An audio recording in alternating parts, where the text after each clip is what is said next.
Hey, glad to have you. Welcome to the program. Thanks. It is the Joe Pags Show. Great radio stations across the land. Newsmax TV, iHeartRadio, JoePags.com. Glad to have you along for the ride. Thanks a lot for stopping by on a Friday. It's a free speech Friday, so whatever's on your mind, fair game. If you haven't been able to get through all week, now's your chance to get in and bring up whatever topic you want to. If I know something about it, we'll talk about it. If not, we'll move on. I always appreciate you taking the time. By the way, phone lines are jammed up, and they have been from the inception. So do me a favor. Stop by social media, JoePags.com. Click on Facebook or Twitter or Instagram or email. You can get a hold of me that way. My Snappity Doodah, is it called Snappity Doodah? No, Snapchat. My Snapchat is Joe Talk Show. All of my social media is Joe Talk Show. Instagram is Joe Talk Show. Face page, if there were one, would be Joe Talk Show. Twitter is Joe Talk Show. Facebook is Joe Talk Show. Want to go to the phone lines and welcome my friend Dottie Laster. Dottie is with the Heidi Search Center. Dottie, how are you? Hey, just fine. Thanks for having me again. Well, we're glad to have you on, and as I said, I'm going to keep myself committed to helping people find those who are lost. Last week, I think we talked about 2 or 3 different people on the show, and 2 were found. We might have helped, we might not have helped. Either way, I'm going to keep on getting the word out there because I, as a parent of a child who had been missing, and thank God we got her back, I know what they're going through, and I want to help if I can. So let's outline a couple of people today and see if we can help bring them home. Well, I appreciate your commitment and keeping your promise. And it's always teamwork, Joe. No matter who gets them back, it's always teamwork. So everyone that helps is part of getting them back. 100%. Who are we looking for this week? Well, we've got Ramiro Garcia. This is an adult male, age 38. Yeah. He may be disoriented wherever he is. His vehicle's been located, but no sign of him. And that is with Atascosa County Sheriff's Department. It's in South Texas. Okay. And you can call us or them. You've got the flyer out there. We really, really need to know. He's loved and missed. How long has he been gone? When did he go missing? He has been missing since September 1st. Okay. All right, so we'll hopefully find Ramiro. And who else do you have? Then we have a minor child, Mariah Garcia. These 2 are not related, even though their last names are the same. Okay. She's 15 years old. She went missing in and around her home, which is in the middle of San Antonio, Texas. Okay. She has been gone for 2 months, and it's going on 3 months. We are really concerned about her. She's too young to have taken care of herself that long. Right. And I believe adults are involved, and she may have been moved.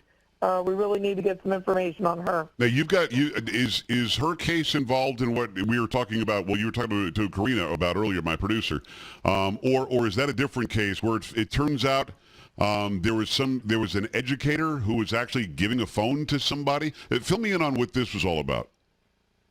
Okay, this is a third case, and just to highlight the volume that we go through. Yeah. We're constantly dealing with these things. Julie Martinez was last seen around her high school where an adult female picked her up. The high school security claims they can't identify who it was, okay, that she went missing from school. Yes, an adult educator had given her a smartphone unbeknownst to her family. That's not disputed. Everyone's agreed that happened. But when I got the information out of that phone, I had it forensically all the data taken out forensically. Right. He was having very inappropriate conversations with somebody. And this little girl is a sweet, beautiful, loved girl being raised by her grandmother.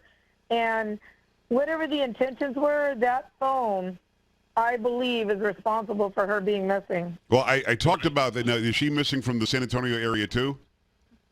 She is, yes. Okay, and how long has she been gone? She has been gone for about 4 months, give or take.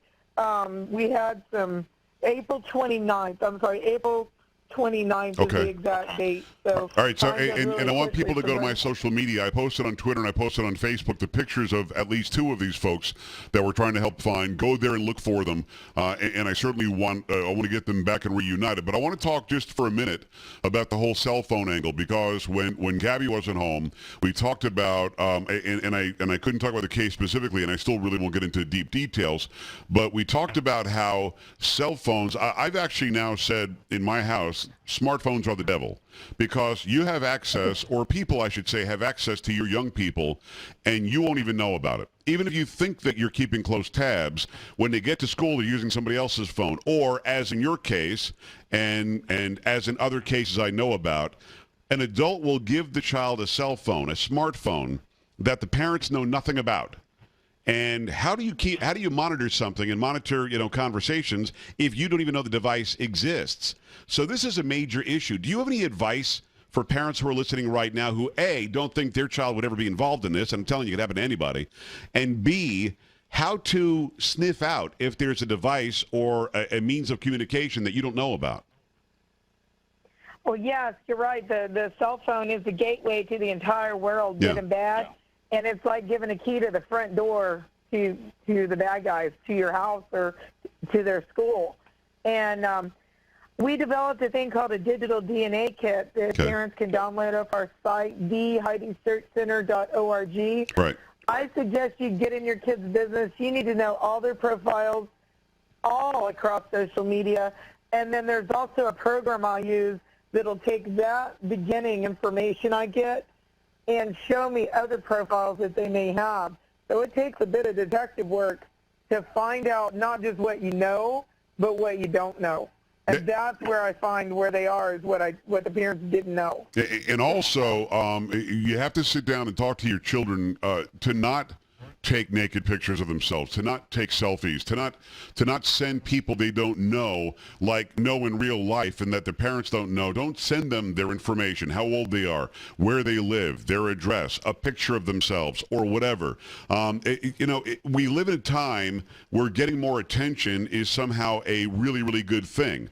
But we don't get attention the way that we used to get attention through, achievements and through intelligence and getting good grades. We get attention because we're pretty or handsome or we're athletic or we wear a certain kind of clothing. We get attention by trying to emulate what we see from Kylie Jenner or from Kim Kardashian. And that's not necessarily a good thing. So, yeah, we as parents need every tool we could possibly get on. So they go into theheidisearchcenter.org and they download this digital DNA kit. How does that help them find if they've got a cell phone that we don't know about? Well, that doesn't by itself. It's up to the parents. It's something they need to fill out, and they need to. It's the beginning of educating them all the platforms that are out there and where their kids might be. It also shows them how the bad guys might be using it against them, such as if you see something inappropriate on their phone. Normal parenting would be, I should delete that and tell them to get off the phone, and then it's okay. I say no, take a screenshot of that, go, uh-oh, I got a problem, and I need to dig further, and I need to watch. I need to look for changes in behavior. I need to see what's happening around that first little red flag indicator. Well, hopefully we can help find these folks that are missing, and we'll continue to work together, and we'll work with other agencies as well to try to bring people home and get some reunions that are happy, and for some others, maybe at least some clues as to what's going on. Dottie, we appreciate you. Dottie Laster from the Heidi Search Center. Go to theheidisearchcenter.org. Find out more about these folks that are missing. Get that digital DNA kit as well. And I like that you're listing all the social media outlets, because even I, and I'm somebody who's very involved in what's happening online. I'm very involved in social media. I get how computers work. Even I didn't know about all the ones that are available, and I know that you guys are opening people's eyes.